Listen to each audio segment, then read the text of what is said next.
Hiji aci nemati ciotubet humnail turing tuo bautiul Indonesian woman in termi de 20, one with aragile yet determined oppression osok and inner turmoil, her eyes wide with conflicting emotions, the author with a strong regretful gaze both acing each other intimately in a dimly lit traditional Indonesian home during a stormy night, rain blurring the background window, evoking depth psychological drama and forbidden lore. Incorporatable tetet oirlay in Indonesian ciuman.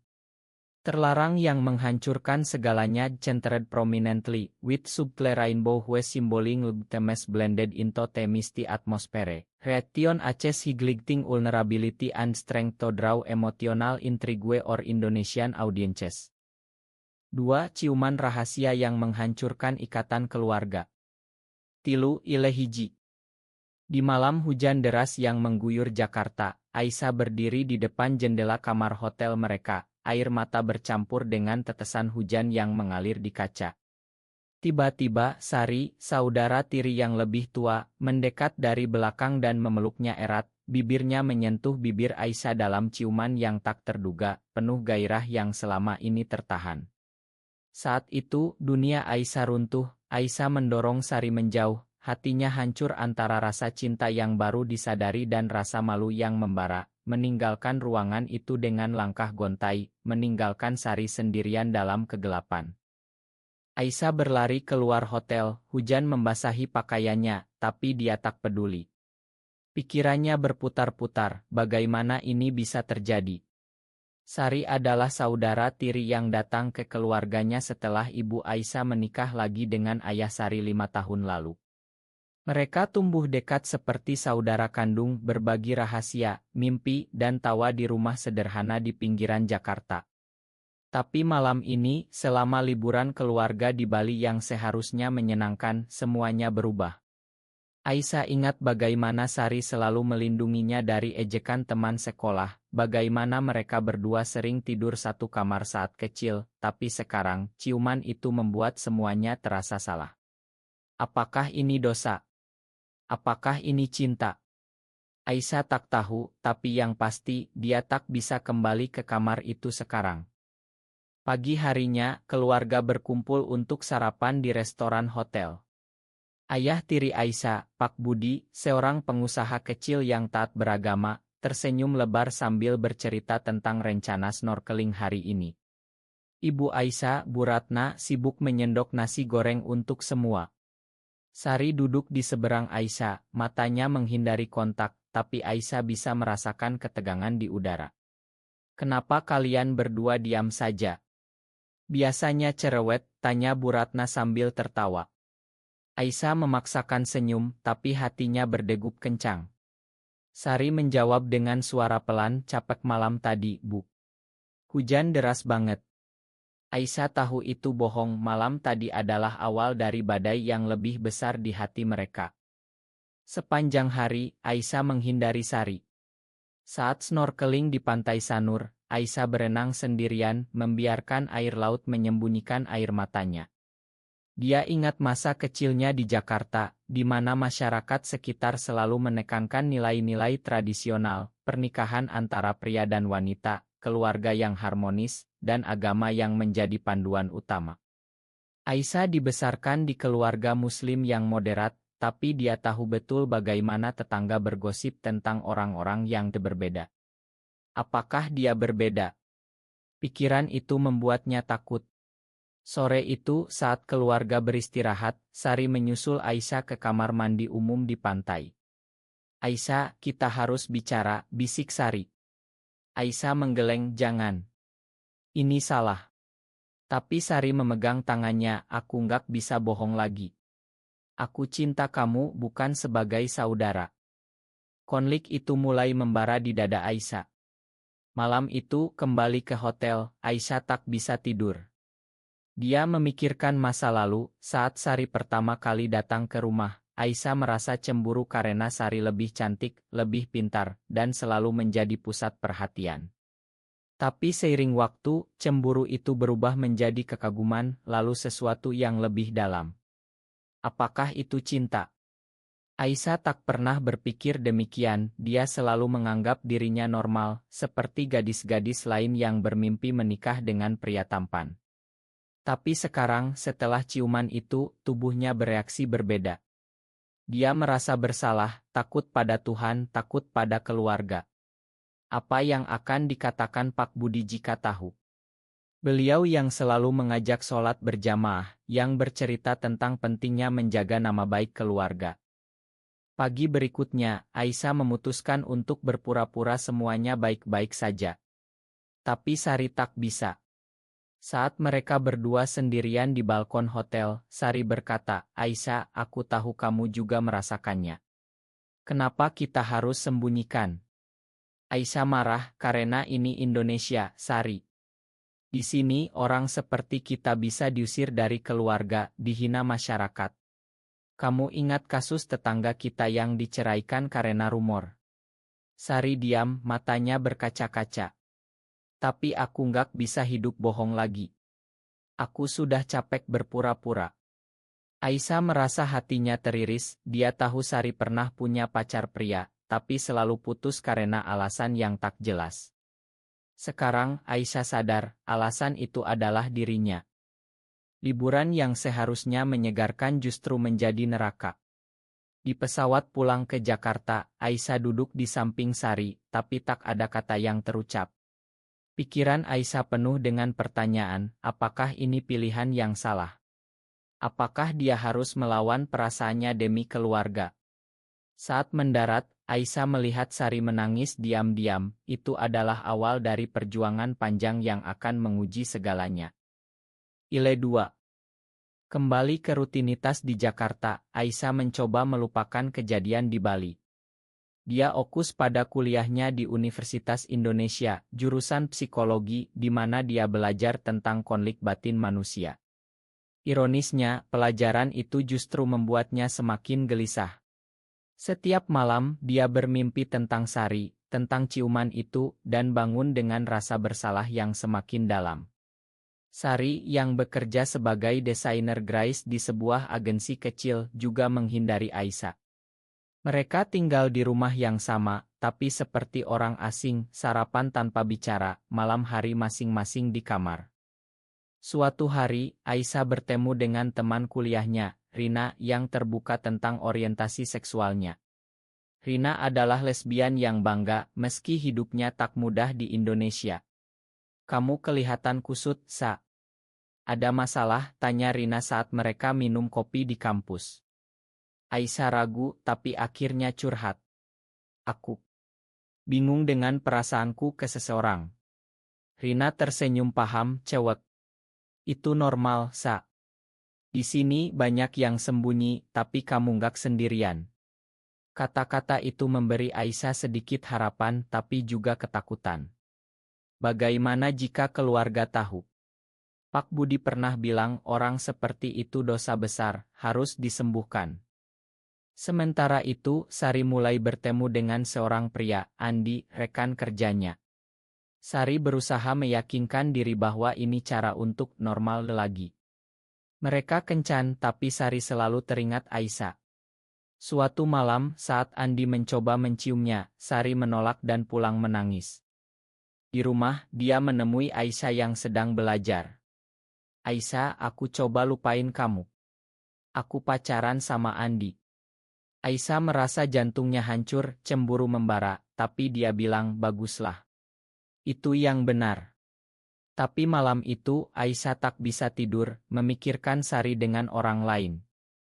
Konflik semakin dalam saat Bu Ratna mulai curiga. "Kenapa kalian berdua kayak musuh? Dulu akrab banget." Aisyah bohong, sibuk kuliah, Bu. Tapi Sari tak tahan lagi. Suatu sore, Sari mengajak Aisyah ke taman dekat rumah. "Aisyah, aku nggak bisa gini terus. Aku cinta kamu dan aku tahu kamu juga." Aisyah menangis, "Tapi ini salah, Sari. Keluarga kita, masyarakat. Kita bisa diusir." Sari memeluknya, "Kita bisa sembunyi dulu. Cari cara." Tapi Aisyah mendorongnya, "Nggak. Aku nggak mau hidup bohong." Beberapa minggu kemudian, Aisyah bergabung dengan kelompok dukungan rahasia di Jakarta. Di sana, dia bertemu orang-orang seperti dirinya, berbagi cerita tentang penolakan keluarga, diskriminasi kerja. Itu membuat Aisyah sadar betapa sulitnya hidup sebagai lesbian di Indonesia, di mana undang-undang tak melindungi dan masyarakat sering memusuhi. Tapi itu juga memberinya kekuatan. Saat pulang, dia memutuskan untuk bicara dengan Sari. "Aku juga cinta kamu, tapi aku takut." Sari tersenyum, "Kita hadapi bareng." Tapi kebahagiaan itu singkat. Pak Budi menemukan pesan di ponsel Sari, pesan mesra dari Aisyah. Beliau marah besar, memanggil keduanya ke ruang tamu. "Apa ini? Kalian gila," teriaknya.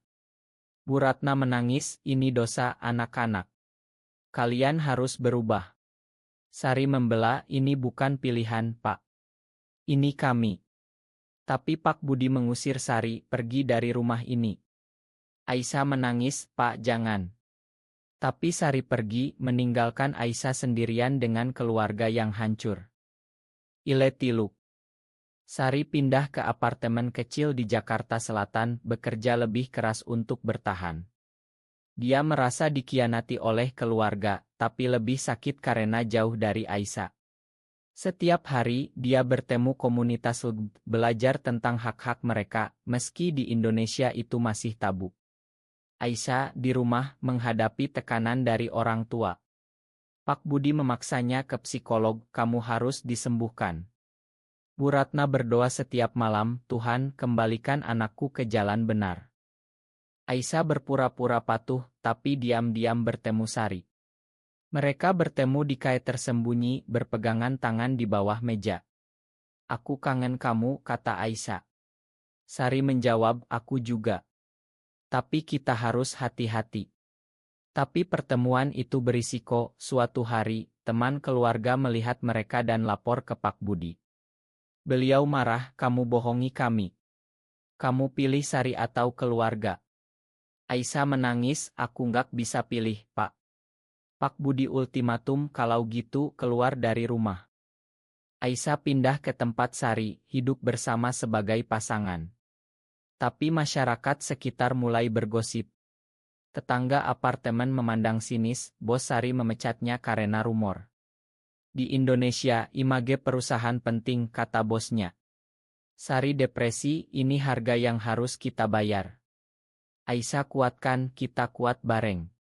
Tapi konflik internal muncul, Aisyah ragu apakah ini benar. "Kita bikin orang tua sedih." Sari jawab, "Mereka yang salah, gak paham kita." Suatu hari, Bu Ratna datang ke apartemen, menangis. "Aisyah, pulanglah. Kami kangen." Aisyah peluk ibunya, "Bu, aku cinta Sari."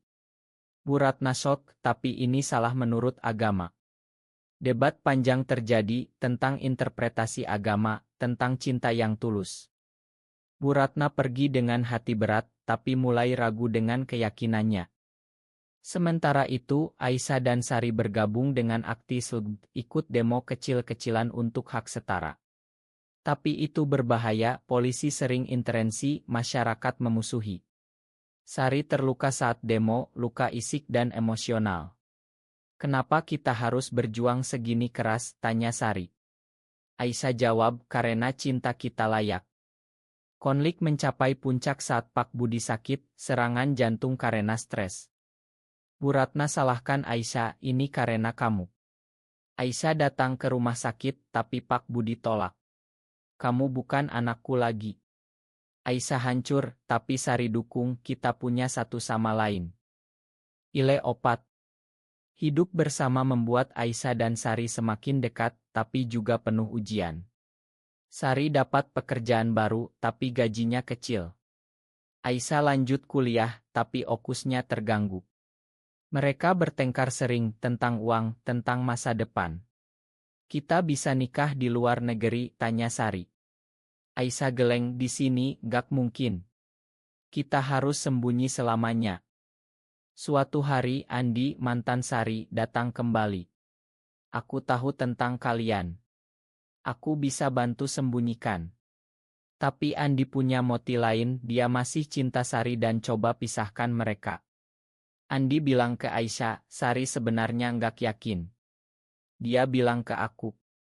Aisyah marah, konfrontasi Sari. Benar. Sari tolak, dia bohong.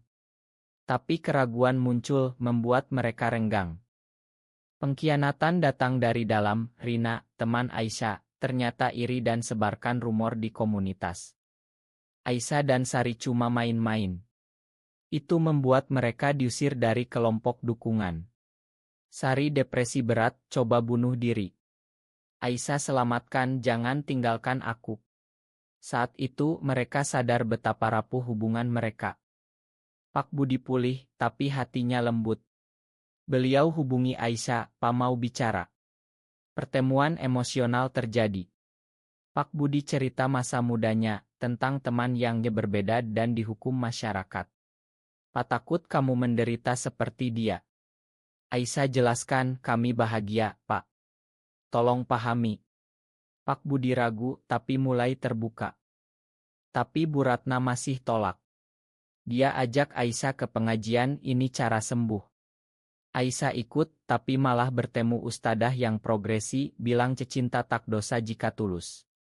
Itu buat Aisyah kuat, tapi Bu Ratna marah. Konflik klimaks saat Sari diancam oleh kelompok radikal yang tahu tentang mereka dari rumor. Pergi dari Jakarta atau kami laporkan. Aisyah dan Sari harus putuskan, lari atau hadapi. Ile 5. Aisyah dan Sari memilih hadapi. Mereka pindah ke Bali, tempat yang lebih toleran, mulai bisnis kecil desain.